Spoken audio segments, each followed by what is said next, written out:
Hello बच्चों, जय हिंद। आज मैं आप लोगों के लिए एक बार फिर से लेकर के आया हूँ क्लास 10th का साइंस, जो कि बिहार बोर्ड से रिलेटिव है। हम लोगों ने साइंस की अगर बात करें तो हम लोगों ने पिछले क्लास में जो है प्रकाश का परावर्तन से लगभग 100 क्वेश्चन ऑब्जेक्टिव का पूरे व्याख्या के साथ देख लिए हैं। और आज हम लोग पढ़ेंगे प्रकाश का अपवर्तन में लगभग जो है 61 जो है ऑब्जेक्टिव है, उसको भी पूरे व्याख्या के साथ पढ़ेंगे।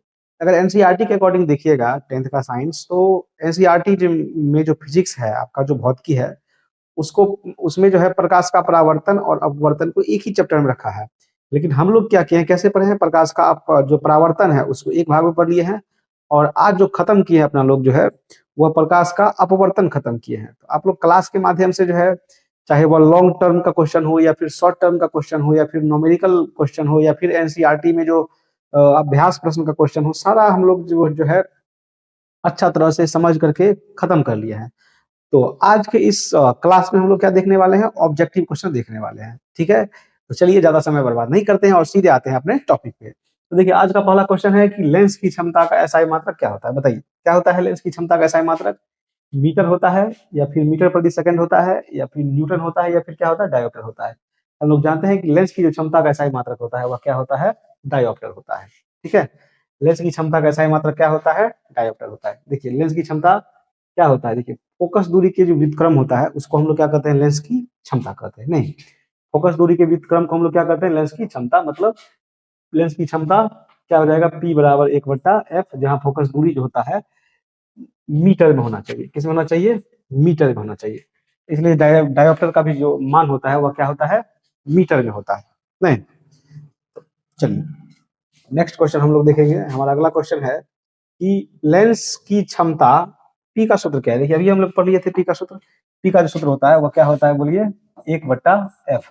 नहीं, क्योंकि एफ मतलब क्या होता है यहाँ पर, फोकस दूरी। और फोकस दूरी का जो व्युत्क्रम होता है उसी को हम लोग क्या कहते हैं, लेंस की क्षमता कहते हैं। इस प्रकार से जो हमारा ऑप्शन हो जाएगा वो क्या हो जाएगा, डी हो जाएगा। ठीक है, चलिए अगला प्रश्न हम लोग देखते हैं।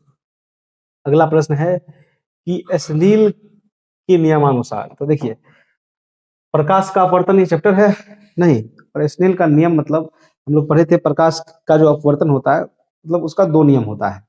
ठीक है, उसी में स्नेल महोदय जो नियम दिया था वह क्या कहा था कि साइन आई बट्टे साइन आर। ये जो है आपका क्या है, बोलिए, प्रकाश के अपवर्तन का द्वितीय नियम है, और इसी नियम को स्नेल ने दिया था। स्नेल के नियम के अनुसार क्या हो जाएगा, बोलिए, म्यू बराबर हो जाएगा साइन आई बट्टा क्या हो जाएगा, साइन आर हो जाएगा। ठीक है, इस प्रकार से जो आपका ऑप्शन हुआ वो क्या हो गया, ए हो गया। ठीक है, चलिए अगला क्वेश्चन देखेंगे हम लोग।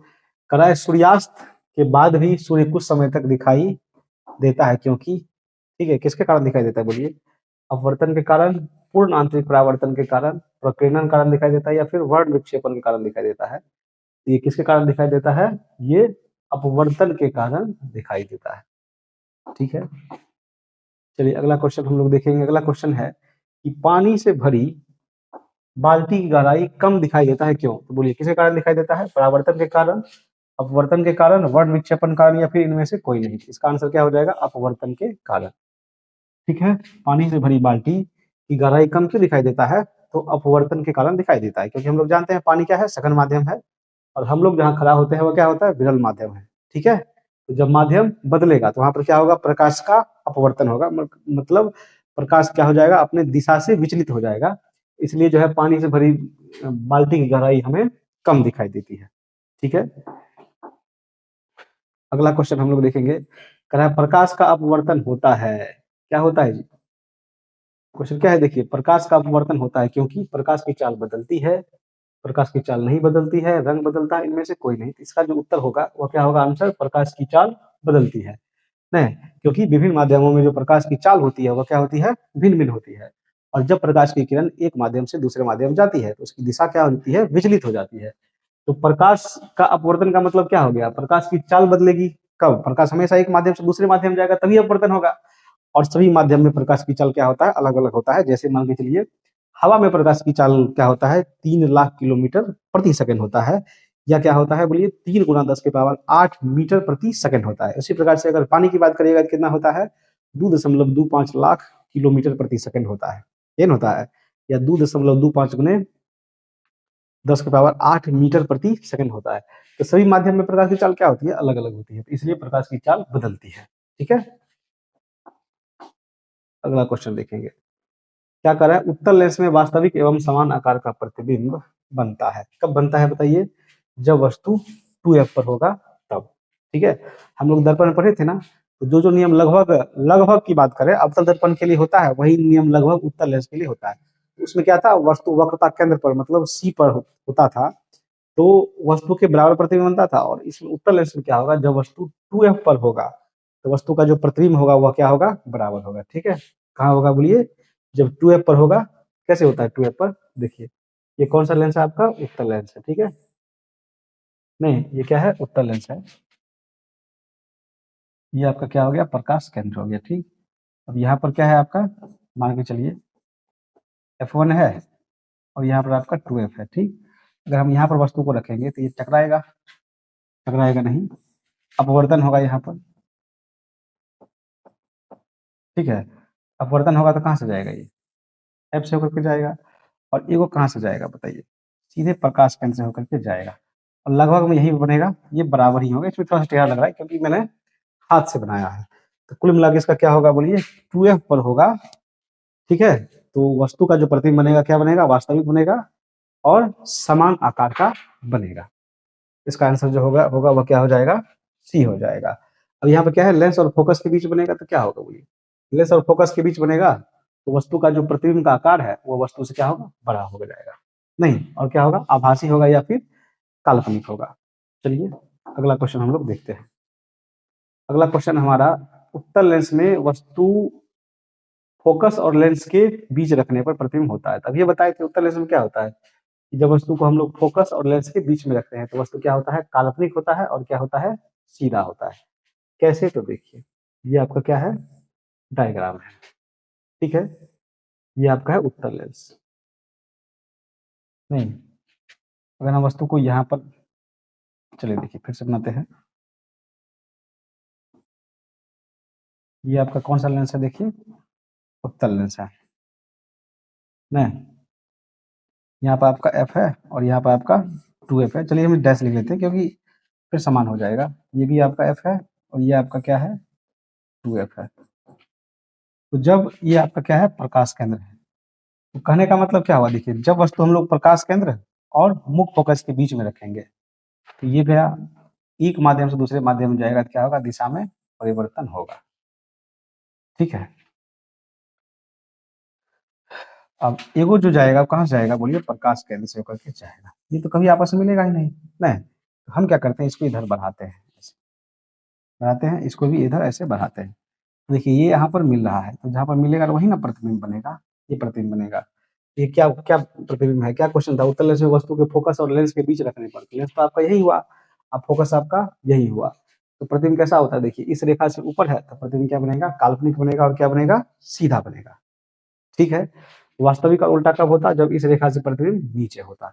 नहीं, तो इसका आंसर जो होगा वो क्या हो जाएगा, वो बोलिए ए हो जाएगा। ठीक है, इस क्वेश्चन को आप लोग अच्छी तरह से समझ गए होंगे। अब देखिए हम लोग अगला क्वेश्चन देखते हैं। हमारा अगला क्वेश्चन है कि केवल काल्पनिक प्रतिबिंब बनाने वाला लेंस है, कौन सा लेंस है बताइए, अवतल लेंस है, उत्तल लेंस है, बाइफोकल लेंस है, कि इनमें से कोई नहीं। इसका जो आंसर होगा वो क्या हो जाएगा, उत्तल लेंस हो जाएगा, क्योंकि केवल काल्पनिक प्रतिबिंब उत्तल लेंस में ही बनता है।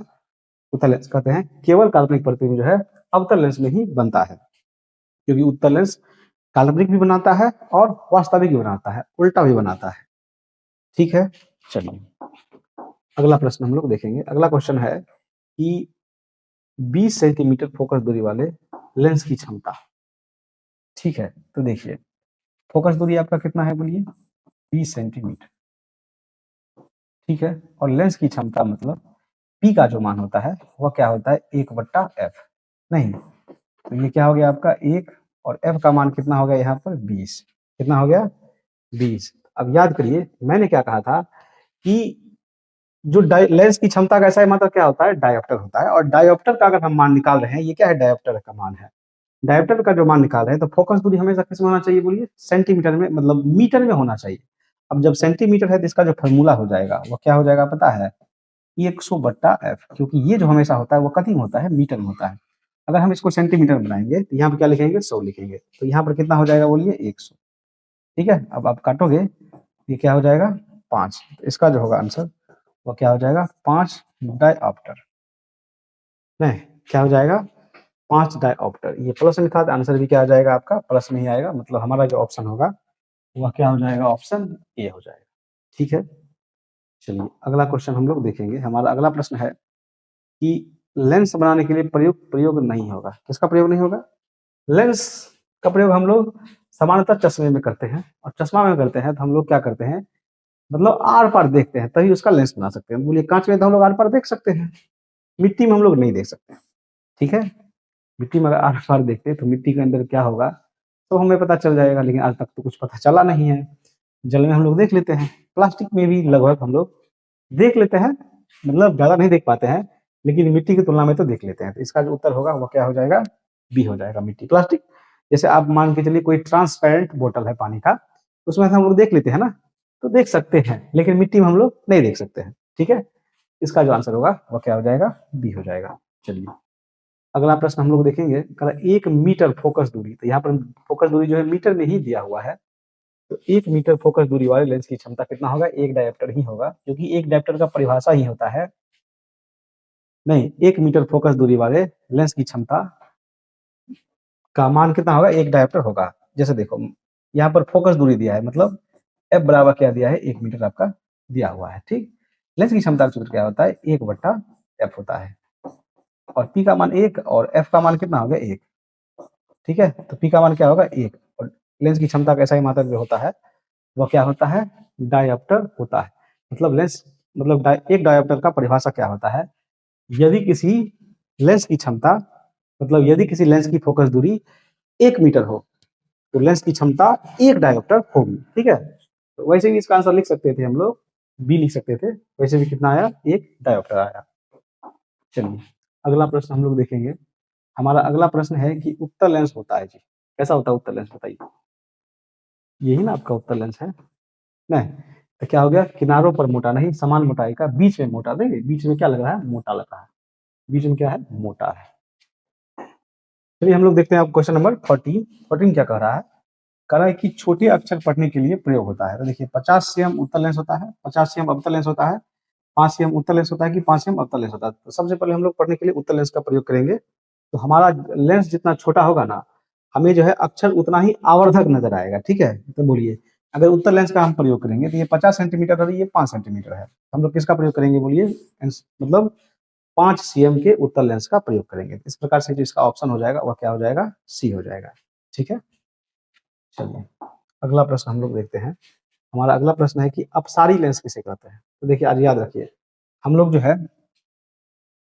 जो है अवतल लेंस को अपसारी लेंस कहते हैं। क्या कहते हैं याद रखिए, अवतल लेंस को अपसारी लेंस कहते हैं। क्या कहते हैं, अवतल लेंस को अपसारी लेंस, और उत्तल लेंस को जो है क्या कहते हैं अभिसारी लेंस कहते हैं। याद रहेगा, नहीं अवतल लेंस को अपसारी लेंस कहते हैं और उत्तल लेंस को क्या कहते हैं अभिसारी लेंस कहते हैं। चलिए अगला क्वेश्चन देखिए। अगला क्वेश्चन है कि धनात्मक फोकस दूरी होती है, किसकी होती है धनात्मक फोकस दूरी बताइए। तो होती है उत्तल लेंस की, है क्योंकि उत्तल लेंस में प्रतिबिंब कभी भी बनता है ना। ये क्या होता है, ये आपका प्रधान अक्ष हो गया, यहाँ पर एफ है और ये मान के चलिए दूनी फोकस दूरी है एफ है, और ये मान के चलिए 2f है। कहीं भी रखेंगे ना तो ये क्या होगा, आप देखिए यहाँ पर एक माध्यम से दूसरे माध्यम जाएगा तो हमेशा मुख्य फोकस ही गुजरता है, इसका जो फोकस दूरी होगा इतने होगा, क्योंकि प्रकाश केंद्र और मुख्य फोकस के बीच की दूरी को हम लोग क्या कहते हैं फोकस दूरी होगी। और ये जखनी मूल प्रकाश केंद्र से दाईं ओर होगी तो दाईं ओर क्या होता है आपका प्लस होता है, मतलब धनात्मक होता है। तो उत्तल लेंस की जो फोकस दूरी होगी हमेशा क्या होगी धनात्मक होगी। वही अगर लेंस अवतल रहता तो इसकी फोकस दूरी हमेशा क्या होती ऋणात्मक होती। ठीक है, बात करेंगे वस्तु दूरी की, तो लेंस चाहे उत्तल हो या अवतल हो हमेशा ऋणात्मक होगी। अगर बात प्रतिबिंब दूरी की करें तो प्रतिबिंब दूरी में डिफरेंट है, क्योंकि एक कंडीशन में मतलब उत्तल लेंस में भी क्या होता है कि जब वस्तु प्रकाश केंद्र और मुख्य फोकस के बीच में स्थित हो तो प्रतिबिंब इस साइड बन जाता है तो वह ऋणात्मक हो जाती है, नहीं तो हमेशा इस साइड ही बनता है तो धनात्मक होता है। तो बात अवतल लेंस की करें तो हमेशा प्रतिबिंब जो है इस साइड बनता है तो वह क्या होता है ऋणात्मक होता है। ठीक है, इस बात को आप अच्छी तरह से समझ गए होंगे।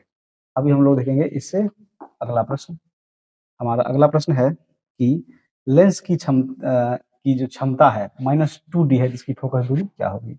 देखिए लेंस की क्षमता मतलब p बराबर कितना है, -2d है। तो फोकस दूरी जो होता है ना, ठीक है, फोकस दूरी जो होता है क्या होता है, देखिए अब जानिए, एक चीज जानिए। सबसे पहले लेंस की क्षमता है जो है p बराबर है -2d, और हम लोग सूत्र पढ़े हैं कि p बराबर होता है 1/f, मतलब फोकस दूरी के व्युत्क्रम को लेंस की क्षमता कहते हैं। नहीं, तो अगर f का मान निकालोगे, f का भी मान क्या हो जाएगा, 1/p हो जाएगा। तो बोलो 1/p का मान क्या लेंगे, -2 लेंगे, ठीक है। और 1 से अगर आप 2 में भाग दोगे तो कितना होगा, 0.5 होगा। नहीं, 0.5 क्या हो जाएगा, वो भी कथी में होगा, माइनस में होगा, ठीक है। और क्या हो जाएगा, हमको पता है कि अगर डायोप्टर की बात करें, लेंस की क्षमता की बात करें, तो फोकस दूरी जो होता है हमेशा क्या होता है, मीटर में होता है। तो इसलिए इसका जो आंसर होगा वो क्या हो जाएगा, डी हो जाएगा। चलिए हम लोग देखते हैं नेक्स्ट क्वेश्चन। अगला क्वेश्चन है हमारा कि सबसे अधिक अपवर्तनांक जो होता है ना, वो किसका होता है, वायु का होता है, बर्फ का होता है, कांच का होता है, या हीरा का होता है। तो देखिए मैं लिखता हूँ सबसे पहले, वायु का अपवर्तनांक जो होता है ना, वो होता है 1.000 और क्या होता है, 3 होता है, ठीक है। बर्फ का जो अपवर्तनांक होता है वह होता है 1.31, ठीक है। कांच का जो अपवर्तनांक होता है वह होता है 1.5, और हीरा का जो अपवर्तनांक होता है वह कितना होता है, 2.42 होता है। नहीं, अब आंसर आपके सामने है, बताइए सबसे अधिक अपवर्तनांक किसका होता है, वायु का होता है, बर्फ का होता है, कांच का होता है, या फिर हीरा का होता है। इसका आंसर क्या हो जाएगा, डी हो जाएगा, ठीक है। चलो जी, नेक्स्ट क्वेश्चन की हम लोग बात करते हैं। अगला क्वेश्चन हमारा है कि लेंस के आवर्धन की इकाई होती है। देखिए लेंस के आवर्धन की कोई इकाई नहीं होती है, क्या हो जाएगा, मात्रक विहीन, ठीक है। क्यों, क्योंकि लेंस का जो सूत्र होता है, आवर्धन का सूत्र होता है, m बराबर क्या होता है, v/u। अच्छा, v को भी हम लोग मीटर में मापते हैं और u को भी हम लोग मीटर में मापते हैं। नहीं, देखिए m बराबर होगा v/u। तो v को भी हम लोग मीटर में माप सकते हैं और m को भी, u को भी हम लोग मीटर में माप सकते हैं, या सेंटीमीटर में, कुछ भी। तो मीटर से मीटर कैंसिल हो जाएगा, बचेगा क्या, ऐसा मात्रक कुछ नहीं बचेगा। इसलिए जो लेंस के आवर्धन की जो इकाई होती है ना, वो क्या होती है, मात्रक रहित होती है। इसका आंसर क्या हो जाएगा, डी हो जाएगा, ठीक है। चलिए अगला प्रश्न हम लोग देखेंगे। हमारा अगला प्रश्न है कि विभिन्न माध्यमों पर प्रकाश की चाल क्या होती है, तो भिन्न भिन्न होती है। नहीं, क्योंकि हवा या निर्वात में सेम नहीं होता है, निर्वात में कुछ ज्यादा होता है हवा से, ठीक है। इसके बाद कांच में अलग होता है, फिर जो है जल में, मतलब जल में अलग होता है। तो विभिन्न माध्यमों में प्रकाश की चाल जो होती है ना, वो क्या होती है, भिन्न भिन्न होती है। अगला प्रश्न हमारा है कि वायु में प्रकाश की चाल निर्वात से क्या होती है। मैंने क्या बताया था, देखिए वायु में प्रकाश की चाल निर्वात से क्या होती है। देखिए निर्वात या वायु में प्रकाश की चाल जो होता है ना, थोड़ा सा कम होता है निर्वात की तुलना में वायु में, ठीक है। तो वायु में प्रकाश की चाल निर्वात की तुलना में क्या होगी, कम होगी। ज्यादा कम नहीं होता, थोड़ा सा कम होता है, ठीक है। चलिए अगला प्रश्न हम लोग देखेंगे। हमारा अगला प्रश्न है, अगला क्वेश्चन है कि लेंस में मुख्य फोकस की संख्या कितनी होती है। तो देखिए लेंस में मुख्य फोकस की संख्या कितनी होती है, 2 होती है, ठीक है। अगला प्रश्न, अगला क्वेश्चन देखेंगे, अपवर्तनांक का सूत्र क्या होता है जी। अपवर्तनांक का सूत्र क्या होता है, बोलिए, c/v, ये होता है। अपवर्तनांक का परिभाषा क्या होता है, निर्वात में प्रकाश की चाल और किसी माध्यम में प्रकाश की चाल के अनुपात को हम लोग क्या कहते हैं, अपवर्तनांक कहते हैं। तो म्यू बराबर क्या होता है यहाँ पर, c/v। तो इसका जो आंसर होगा वो क्या हो जाएगा, ए हो जाएगा। अगला प्रश्न हम लोग देखते हैं।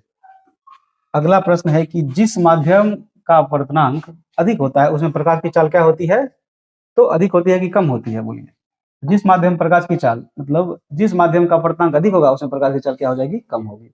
अपवर्तनांक अधिक होगा तो प्रकाश की चाल कम होगी, अपवर्तनांक कम होगा तो प्रकाश की चाल क्या होगा, अधिक होगा, ठीक है। चलिए अगला क्वेश्चन देखते हैं हम लोग। उत्तल लेंस कहलाता है, नहीं हम लोग पढ़े थे, अवतल लेंस को हम लोग क्या कहते हैं, अपसारी लेंस, और उत्तल लेंस को हम लोग क्या कहते हैं, तो अभी सारी लेंस कहते हैं। इस प्रकार से जो हमारा ऑप्शन हो जाएगा वह हो जाएगा ऑप्शन नंबर ए। अगला क्वेश्चन देखिए, क्या कहता है, अवतल लेंस कहलाता है, ये रिपीट क्वेश्चन हो गया, ये क्या हो जाएगा आपका, अपसारी लेंस हो जाएगा, ठीक है। चलिए अगला क्वेश्चन हम लोग देखते हैं।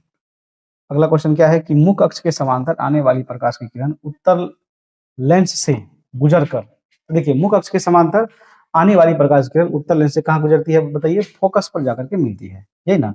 उत्तल लेंस में मुख्य अक्ष के समांतर कोई भी प्रकाश की किरण आएगी ये एक माध्यम से दूसरे माध्यम में जाएगी तो कहाँ से गुजरेगी बताइए, मुख्य फोकस से होकर के गुजरेगी या मिलेगी। इसका आंसर क्या हो जाएगा, ये हो जाएगा। अगला क्वेश्चन क्या है, प्रकाशीय केंद्र से गुजरने वाली किरण तो क्या होगी, बिना मुड़े निकलती है।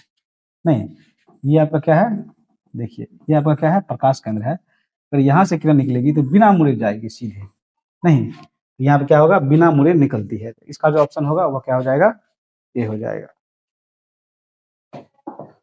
अगला क्वेश्चन देखिए कि उत्तल लेंस से बना वास्तविक प्रतिबिंब, नहीं तो वास्तविक जब प्रतिबिंब है तो उल्टा होगा, यही ना, उत्तल लेंस से बना वास्तविक प्रतिबिंब क्या होगा, उल्टा होगा। चलिए अगला प्रश्न देखिए, अवतल लेंस का प्रतिबिंब क्या होता है, तो काल्पनिक होगा। अवतल लेंस में हमेशा क्या बनता है, प्रतिबिंब कैसा बनता है बोलिए, काल्पनिक बनता है। ठीक है, चलो जी हम लोग देखेंगे इससे अगला प्रश्न।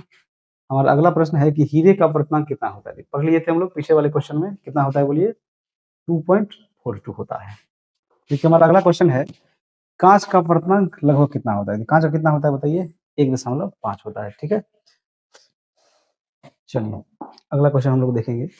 हमारा अगला क्वेश्चन है, अपवर्तन का नियम दिया था, किसने दिया था जी, पढ़े हैं क्वेश्चन, स्नेल ने दिया था। नहीं, इससे अगला प्रश्न देखिए क्या है।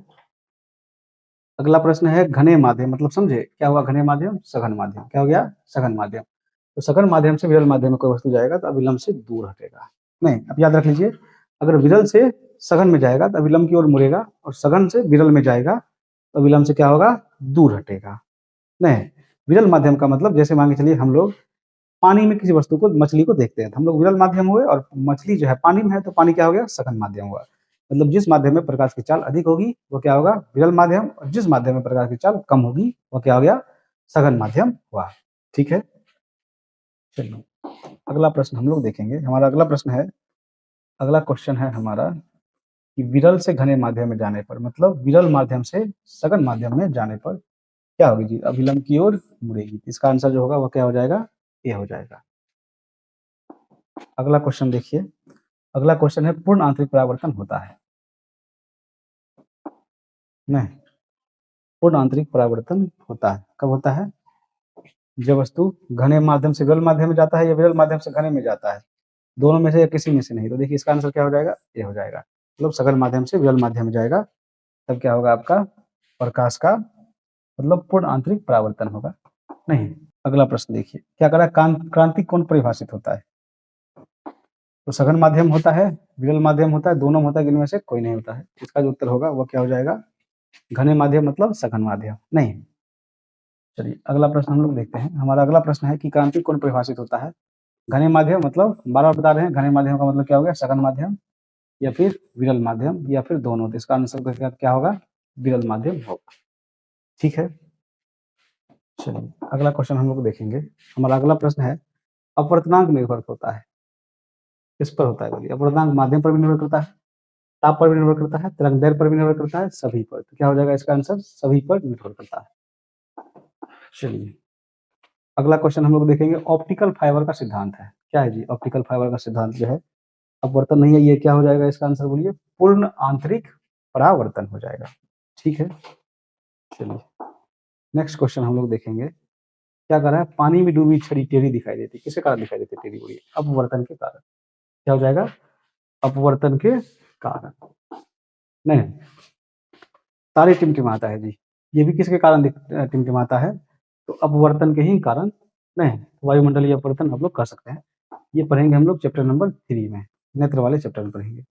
लेंस का सूत्र होता है जी, तो लेंस का सूत्र क्या होता है बोलिए, लेंस का सूत्र होता है, देखिए 1/f बराबर होता है 1/v माइनस 1/u। यही दर्पण के सूत्र की अगर बात किया जाए तो क्या होता है, 1/v प्लस 1/u। इस प्रकार से जो हमारा ऑप्शन होगा वो क्या हो जाएगा, ये हो जाएगा। ठीक है, चलिए अगला क्वेश्चन हम लोग देखते हैं। हमारा अगला प्रश्न है, अवतल लेंस की फोकस दूरी क्या होती है। हम पढ़े हैं अवतल लेंस की फोकस दूरी हमेशा क्या होती है, ऋणात्मक होती है। नहीं, लेंस क्या है, अवतल लेंस है। देखिए इसमें क्या होता है, आप वस्तु को कहीं भी रखो, आप वस्तु को कहीं भी रखो, नहीं ये जाएगा इधर और टकरा करके फिर किधर से आएगा, इधर वापस आ जाएगा, टकराएगा नहीं मतलब इधर आ जाएगा। ठीक है, तो इधर होगा जखनी प्रकाश कैन से बाई ओर होगी तो क्या होगी, ऋणात्मक होगी। चलिए अगला क्वेश्चन देखिए, उत्तल लेंस की फोकस दूरी क्या होगी, धनात्मक होगी। पढ़े हम लोग उत्तल लेंस की फोकस दूरी क्या होती है, तो क्या होती है बताइए, हमेशा धनात्मक होती है। चलिए प्रकाश का वेग निर्वात में लगभग कितना होता है, क्या होता है, 3 × 10⁸ मीटर प्रति सेकंड। इसका आंसर यही हुआ। ठीक है, वैसे इस प्रकार के क्वेश्चन हम लोग पिछले के पीछे वाले चैप्टर में भी पढ़े हैं। जल में प्रकाश की चाल क्या होती है, निर्वात से अधिक होती है, निर्वात से कम होती है, निर्वात से क्या होती है, कम होती है। क्योंकि क्या क्वेश्चन है, जल में प्रकाश की चाल, तो निर्वात आपका क्या हो गया, विरल माध्यम हो गया, और जल क्या हो गया, निर्वात की तुलना में सघन माध्यम हो गया, और सघन माध्यम प्रकाश की चाल विरल माध्यम की तुलना में क्या होती है, तो कम होती है। देखिए अगला क्वेश्चन हम लोग देखेंगे, जब प्रकाश माध्यम बदलता है तो बदलता है, क्या बदलता है, दिशा बदलता है, चाल बदलता है, दोनों बदलता है, कोई नहीं, तो दिशा भी बदलता है और उसका चाल भी बदल जाता है। ठीक है, दिशा भी बदल जाएगा और क्या होगा, चाल भी बदल जाएगा, तो इसका जो आंसर होगा वो क्या हो जाएगा, दोनों। ठीक है, चलिए हम लोग देखते हैं अगला क्वेश्चन। हमारा अगला क्वेश्चन क्या है, अपवर्तन में कोण I का मान क्या कहलाता है। ठीक है, तो प्रकाश का अपवर्तन का देखिए 2 नियम होता है, आपतित किरण और अपवर्तित किरण तथा आपतन बिंदु पर डाला गया विलंब तीनों एक ही समतल में होता है, और किसी विशेष वर्ण के लिए आपतन कोण की ज्या और अपवर्तन कोण की ज्या का अनुपात क्या होता है, एक नियतांक होता है। ये तो पढ़े थे। और I किसके लिए पढ़े थे हम लोग, आपतन कोण के लिए पढ़े थे। ठीक है, नहीं, और R पढ़े थे हम लोग अपवर्तन कोण के लिए। वहां पर म्यू बराबर था sin I बटे sin R। अब है कोण R क्या कहलाता है, तो बताइए ये क्या हो जाएगा, बोलिए अपवर्तन कोण हो जाएगा, नहीं क्योंकि परावर्तन कोण दर्पण में होता है। चलिए हमारा अगला क्वेश्चन है कि अपवर्तनांक हमेशा होता है, एक से कम होता है, एक के बराबर होता है, एक से अधिक होता है, क्या हो जाएगा, बोलिए एक से अधिक हो जाएगा, क्योंकि अपवर्तनांक का मान क्या होता है, हमेशा हवा से ज्यादा होता है। हवा का मान लगभग कितना होता है, 1.0003 होता है, इससे अधिक नहीं होगा, इसलिए क्या हो गया आपका, एक से अधिक। ठीक है, चलिए अगला प्रश्न देखिए, अगला प्रश्न है वायु का अपवर्तनांक लगभग कितना होता है, हम लोग पढ़े हैं, वायु का अपवर्तनांक कितना होता है, बोलिए 1.0003 होता है, नहीं हम एक मान सकते हैं क्योंकि 1.33 ज्यादा हो जाएगा, नहीं इसका आंसर क्या हो जाएगा, ये हो जाएगा। अगला क्वेश्चन देखिए, अगला क्वेश्चन है कांच से वायु में जाएगा, तो कांच क्या हो गया आपका, सघन माध्यम हो गया, वायु क्या हो गया आपका, विरल माध्यम हो गया। जब सघन माध्यम से विरल माध्यम में जाएगा तो अभिलंब से क्या होगा, दूर हटेगा, तो इसका आंसर क्या हो जाएगा, ये हो जाएगा। ठीक है, अगला क्वेश्चन देखिए क्या है, अगला क्वेश्चन है कि वायु से कांच में जाएगा तो विलंब की ओर मुड़ेगा, नहीं विरल माध्यम सघन माध्यम में जाएगा। चलिए नेक्स्ट क्वेश्चन हम लोग देखते हैं। हमारा अगला प्रश्न क्या है, उत्तल लेंस का उपयोग होता है जी, कहाँ होता है, कांच में तो हमें करता है, कैमरा में भी होता है, सूक्ष्मदर्शी में होता है, मतलब सभी जगह होगा। इसका आंसर क्या हो जाएगा, डी। इसके बाद जो है देखिए, अवतल लेंस का उपयोग होता है, नहीं अवतल लेंस का जो उपयोग होता है ना, वो होता है निकट दृष्टि दोष सुधार के लिए। ठीक है, चलिए इसके बाद है देखिए, निकट दृष्टि दोष में प्रयोग होता है, अब ये पढ़े, इसका प्रयोग होता है अवतल लेंस। इसे क्वेश्चन हम अगला चैप्टर में भी पढ़ेंगे। ठीक है, मानव नेत्र चैप्टर में पढ़ेंगे। अब दूर दृष्टि दोष जो है में प्रयोग होता है, तो दूर दृष्टि दोष में किसका प्रयोग होता है, उत्तल लेंस का। ठीक है, इसका आंसर क्या हो जाएगा, ये हो जाएगा। अगला प्रश्न है, लेंस में कितने मुख्य फोकस होते हैं, कितने होते हैं जी, 2। कितने होते हैं, 2 होते हैं। उत्तल लेंस से बना प्रतिबिंब होता है जी, उत्तल लेंस से वैसे वास्तविक भी होता है, सीधा भी होता है, तो ज्यादा सीधा वास्तविक होता है। ठीक है, एक स्थिति में होता है सीधा, नहीं जब वस्तु प्रकाश केंद्र और मुख्य फोकस के बीच में स्थित हो, तो हम लोग चलो वास्तविक ही मान लेते हैं। इसका उत्तर क्या हो जाएगा, ये हो जाएगा, क्योंकि 5 बार तो वास्तविक ही होगा। नहीं, अगला प्रश्न देखो, अवतल लेंस से बना प्रतिबिंब होगा, अवतल लेंस से बना प्रतिबिंब कैसा होता है बोलिए, तो काल्पनिक होता है और क्या होता है, सीधा होता है। इसका आंसर क्या हो जाएगा, बी हो जाएगा।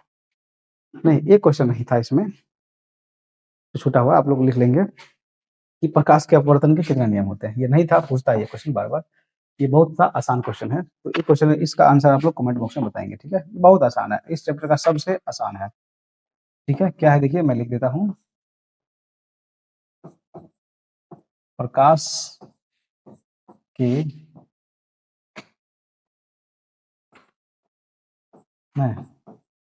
प्रकाश के अपवर्तन का कितने नियम होते हैं। कितने नियम होते हैं। ठीक है, चलिए ऑप्शन देते हैं। ए में हो जाएगा आपका 1, बी में हो जाएगा आपका 2, सी में हो जाएगा आपका 3 या डी में हो जाएगा आपका 4। ठीक है, तो इस क्वेश्चन का आंसर आप लोग कमेंट बॉक्स में बताएंगे और लगभग नहीं, जो मेरे कोचिंग का हर बच्चा है उसका आंसर आना चाहिए। ठीक है, तो इस प्रकार से हम लोगों ने जो चैप्टर पढ़ा प्रकाश का अपवर्तन, इसमें लगभग 61 क्वेश्चन देखा, इसमें 1-2 क्वेश्चन रिपीट था। तो रिपीट वाले क्वेश्चन को आप लोग को नोट्स नहीं बनाना है, बाद बाकी सभी का नोट्स बना लेना है और बढ़िया ढंग से उसको तैयारी कर लेना है। ठीक है, इस प्रकार से हम लोगों ने इस चैप्टर को समाप्त किया। जय हिंद।